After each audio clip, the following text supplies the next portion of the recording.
Hello दोस्तों, कैसे हैं आप लोग। चलिए आज बात करते हैं AITT 117 के बारे में। जी हाँ, आपने बिल्कुल ठीक सुना है। ऑल इंडिया ट्रेड टेस्ट 117 के बारे में। तो सबसे पहले न्यू टैब पे क्लिक करते हैं गूगल क्रोम में और यहाँ पे सर्च करते हैं apprenticeshipindia.gov.in टाइप करके। तो ये वेबसाइट आपके सामने आ जाएगा और ये देखो वाइट कलर का डायलॉग बॉक्स ऑलरेडी खुल चुका है। इसमें बताया गया है कि registration for AITT 117 for fresher non ITI apprentice under designated trade open for contracts completed training bye 15 फरवरी 2024। यानी कि 15 फरवरी 2024 से पहले जिन लोगों का कॉन्ट्रैक्ट ख़त्म हो चुका है वही कैंडिडेट ये वाली जो एग्ज़ाम है AITT 117 उसमें अप्लाई कर सकते हैं। तो चलिए इस वीडियो में आगे देखते हैं कि कैसे आपको फॉर्म फिल करना है, कहाँ से आपको डाउनलोड करना पड़ेगा आपका हॉल टिकट और फिर जो पेमेंट करना है और कैसे ये पूरा प्रोसेस करना है। इस वीडियो के साथ बने रहिए। तो चलिए सबसे पहले क्लिक हियर पे क्लिक करते हैं और आपके सामने एक PDF डाउनलोड हो जाएगा। तो दोस्तों ये रहा आपका PDF। यहाँ पे पूरा इन्होंने मेंशन कर रखा है कि आपके जो सेशनल एंड प्रैक्टिकल मार्क्स हैं वो 16 फरवरी से 2 मार्च तक एंटर करने होंगे आपकी कंपनी को। यानी कि आपका कॉन्ट्रैक्ट जिस कंपनी से ख़त्म हो चुका है, आप जिस कंपनी में अप्रेंटिस कर रहे थे वहाँ से आपको आपका जो भी sessional mark and practical marks है वो वहाँ से अपलोड होगा और उसके बाद आप ये जो एग्ज़ाम है उसका फॉर्म फिल कर सकते हो। आपने ITI किया है और उसके बाद आप अप्रेंटिस कर रहे हो तो आपको कोई एग्ज़ाम देने की ज़रूरत नहीं है। लेकिन जिन लोगों का कॉन्ट्रैक्ट 10 पास के बाद बना है, यानी कि जिन्होंने ITI नहीं किया है लेकिन डायरेक्ट वो लोग कंपनी में अप्रेंटिस कर रहे हैं, तो उन लोगों को ये एग्ज़ाम देनी पड़ेगी अपना जो कॉन्ट्रैक्ट है वो ख़त्म होने के बाद।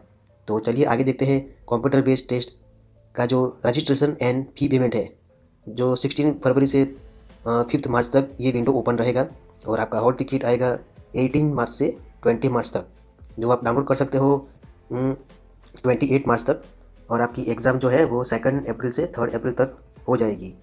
तो दोस्तों ये बहुत ही इंपॉर्टेंट डेट्स हैं, आपको ये सेव कर लेना है। आप इसका स्क्रीनशॉट भी ले सकते हो, कोई दिक्कत नहीं है। तो चलिए वीडियो के साथ बने रहें, आगे देखते हैं कि आपको रजिस्ट्रेशन एंड फी पेमेंट कैसे करना है। तो चलिए सीधा चलते हैं कैंडिडेट के लॉगिन पेज पे। तो बैक करने से यहाँ पे आ जाएगा ये वाला अप्रेंटिसशिप इंडिया का पेज। आपको ओके बटन पे क्लिक करना है और ये वाला जो लॉगिन एंड रजिस्टर का बटन है यहाँ पे, ये देखो यहाँ पे आपको क्लिक करना है और कैंडिडेट में जाना है। इससे क्या होगा, कैंडिडेट लॉगिन एंड रजिस्टर का पेज ओपन हो जाएगा। यहाँ पे आपको अपना ईमेल आईडी एंटर करना है और इसमें आपका कोई भी स्पेस लास्ट में छूटना नहीं चाहिए और जो ईमेल का फर्स्ट लेटर है वो स्मॉल आपको रखना पड़ेगा। और बाद में ये जो कैप्चा है वो यहाँ पे एंटर करने के बाद आपको वेरीफाई करना है और वेरीफाई हो जाने के बाद ये जो सबमिट बटन है यहाँ पे आपको क्लिक करना है। तो चलिए फटाफट से ईमेल आईडी एंटर करके वेरीफाई कर देते हैं। दोस्तों ईमेल आईडी एंटर करने के बाद आपके ईमेल आईडी में एंड रजिस्टर मोबाइल नंबर दोनों जगह पे OTP आएगा। आप यहाँ पे OTP एंटर कर सकते हो। सबसे पहले आपको ये जो कैप्चा है वो सही से एंटर करके वेरीफाई करना पड़ेगा और उसके बाद आपको सबमिट करना है और सबमिट करने के बाद ये OTP जनरेट हो जाएगा। ये देखो अगर कैप्चा वेरीफाई हो गया तो इस तरह का ग्रीन ये सिंबल आपकी स्क्रीन पे आ जाएगा और उसके बाद आप यहाँ पे सबमिट बटन पे क्लिक कर सकते हो। सबमिट बटन पे क्लिक करते ही आपका OTP मोबाइल नंबर पे एंड आपका जो भी ईमेल आईडी है उस पर आ जाएगा। तो चलिए फटाफट से OTP एंटर कर देते हैं और उसके बाद आपको लॉगिन बटन पे क्लिक करना है। तो दोस्तों ये देखो आपका प्रोफाइल यहाँ पे ओपन हो गया है। यहाँ पे कुछ आपकी जो प्रोफाइल है वो 80% यहाँ पे शो कर रही है, यानी कि आपका कुछ ना कुछ पोर्शन रिमेनिंग है। देखो यहाँ पे तो सब कुछ कंप्लीट है लेकिन फिर भी ये जो आपका प्रोफाइल है वो 80% दिखा रहा है। ये कोई एरर नहीं है, ये सिस्टम में अपडेट नहीं हुआ है इसलिए। लेकिन हमें तो सिर्फ एग्ज़ाम का फॉर्म फिल करना है। तो चलिए AITT एग्ज़ाम ये जो यहाँ पर आपको दिख रहा है, चलिए यहाँ पर जाते हैं। क्लिक करने के बाद आपके सामने एक ऐसा पेज ओपन हो जाएगा। जैसा कि आप देख रहे हैं ये जो कैंडिडेट हैं इन्होंने फर्स्ट सेकंड एंड थर्ड 3 बार एग्ज़ाम दी है और इनका जो स्टेटस है वो फेल है, तो इनको फिर से एग्ज़ाम देना पड़ेगा।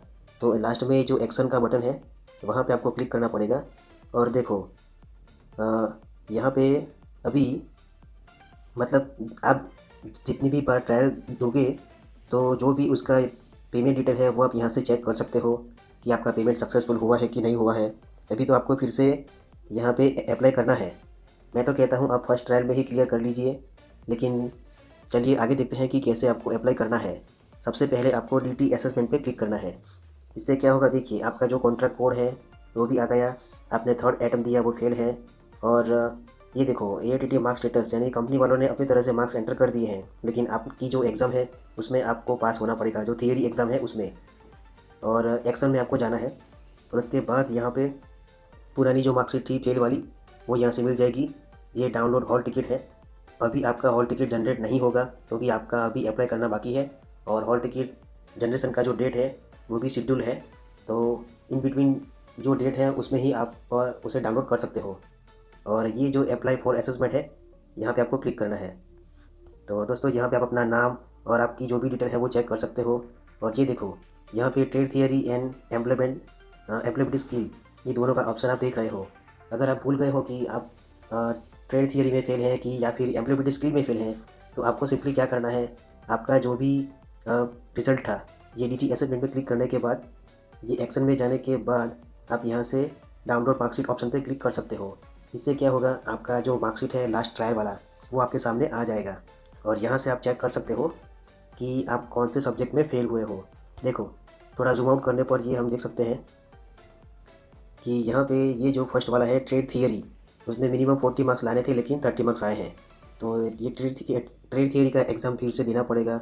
और दूसरा ये जो एम्प्लॉयबिलिटी स्किल है उसमें 20 मार्क्स लाने थे मिनिमम, लेकिन 12 मार्क्स आ गए। तो इस बंदे के 2 पेपर हैं जो उसे क्लियर करने हैं। तो चलिए वापस से चलते हैं अप्लाई करने वाले पेज पे। देखो यहाँ पे आपको एक्शन में जाना है, फिर अप्लाई फॉर असेसमेंट, और फिर ये जो दोनों सब्जेक्ट है यहाँ पे आपको क्लिक करना है, और उसके बाद पे एंड अप्लाई फॉर असेसमेंट में जाना है। तो दोस्तों यहाँ पे क्लिक करने के बाद ये कुछ प्रोसीड का बटन आएगा, और फिर ये ऑनलाइन पेमेंट का ऑप्शन यहाँ पे ओपन हो जाएगा। तो देखिए यहाँ पे क्लिक करने के बाद आपके सामने बहुत सारे ऑप्शन आ जाएंगे। आप QR कोड से भी अप्लाई कर सकते हो। चलिए मैं आपको दिखाता हूँ। यहाँ पे नाउ बटन पे क्लिक करने के बाद कुछ आ रहा है, your order previous status is undefined, यानी कि इस बंदे ने ऑलरेडी अप्लाई किया है, लेकिन चलिए देख लेते हैं कि क्या है। ये देखो ये जो UPI वाला ऑप्शन है, नेट बैंकिंग है, डेबिट कार्ड, क्रेडिट कार्ड, इन सब से आप अप्लाई कर सकते हो।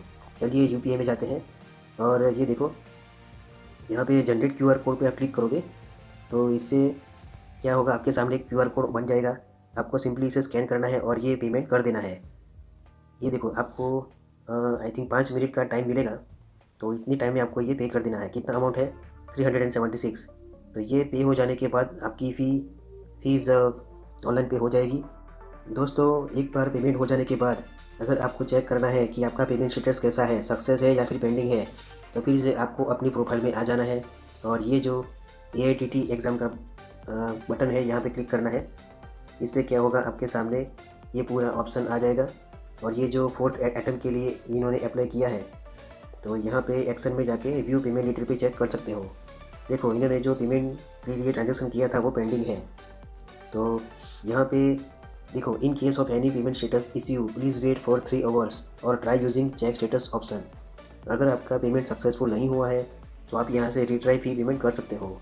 अगर आपका प्रीवियस ट्रांजेक्शन हो गया है और यहाँ पे फिर भी पेमेंट स्टेटस पेंडिंग दिखा रहा है, तो फिक्र करने की कोई ज़रूरत नहीं है। आपका जो भी अमाउंट है वो वापस आपके बैंक में आ जाएगा, और आप फिर से यहाँ से पे कर सकते हो। आपका यहाँ पे सक्सेसफुल आना ज़रूरी है। यहाँ पे देखो ये AITT एग्ज़ाम में क्लिक करने के बाद पेमेंट स्टेटस में यहाँ पे सक्सेसफुल आना ज़रूरी है। अगर ये सक्सेस हुआ तो ही आपका उसके बाद हॉल टिकट जनरेट हो पाएगा, और अगर ये सक्सेस नहीं हुआ पेमेंट, तो फिर आपका हॉल टिकट जनरेट नहीं होगा। तो ये बात आपको ध्यान में रखनी है। और अगर कुछ दिक्कत आती है तो आप इस वीडियो के कमेंट में अपना जो भी प्रॉब्लम है वो शेयर कर सकते हो। मैं तो कहता हूँ इस वीडियो को आप अपने दोस्तों के साथ शेयर करें, चैनल को लाइक करें, सब्सक्राइब करें, और कुछ भी आपको दिक्कत है तो चैनल में कमेंट करें, तो मैं आपका वो जो प्रॉब्लम है वो उसका सॉल्यूशन दे दूँगा। Thank you very much for discussion.